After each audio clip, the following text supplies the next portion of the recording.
Hello friends, இன்றைக்கு இந்த வீடியோவில் பிஎம் கிசான் சம்மான் நிதி திட்டத்தோட 17வது தவணை தொகை குறித்தும் முக்கியமான அப்டேட் கொடுத்துருக்காங்க. ப்ளஸ் அதோட ஹெல்ப்லைன் நம்பரும் கொடுத்துருக்காங்க. அதை பற்றி நம்ம டீட்டெயில்டாக பார்க்கலாம். மத்திய அரசு விவசாயிகளுக்காக பிஎம் கிசான் சம்மான் நிதி திட்டம் மூலம் வருடத்திற்கு 6000 ரூபாய் வழங்கி வருகிறது. இந்த திட்டம் கடந்த 2019ஆம் ஆண்டு தொடங்கப்பட்டு தற்போது வரை வெற்றிகரமாக செயல்பட்டு வருகிறது. இந்த திட்டத்தின் கீழ் 11 கோடிக்கும் மேற்பட்ட இந்திய விவசாய குடும்பங்கள் பயன்பெற்று வருகின்றன. இதுவரை இந்த திட்டத்தின் கீழ் 16 தவணைகள் வழங்கப்பட்ட நிலையில் 17வது தவணையை பெற ஒரு முக்கியமான கண்டிஷனும் போட்டிருக்காங்க. எப்பவும் போல் நீங்கள் இகேஒய்சி லேண்ட் டாக்குமெண்ட் அப்டேட் பண்ணாமல் இருந்தீங்கன்னா அப்டேட் பண்ணணும்.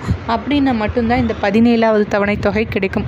ஸோ இதை அப்டேட் பண்ணும்போது இடையில ஒரு சில தவணைகள் அப்டேட் பண்ணாதனால டிலே ஆகியிருந்ததுன்னா அது இந்த 17வது தவணையின் போது சேர்த்து வழங்கப்படும் அப்படின்னு சொல்லியிருக்காங்க.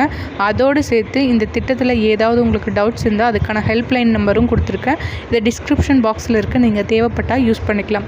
இந்த 17வது தவணையானது ஜூன் டு ஜூலை மாதத்தில் வழங்கப்படும் அப்படின்னு சொல்லியிருக்காங்க.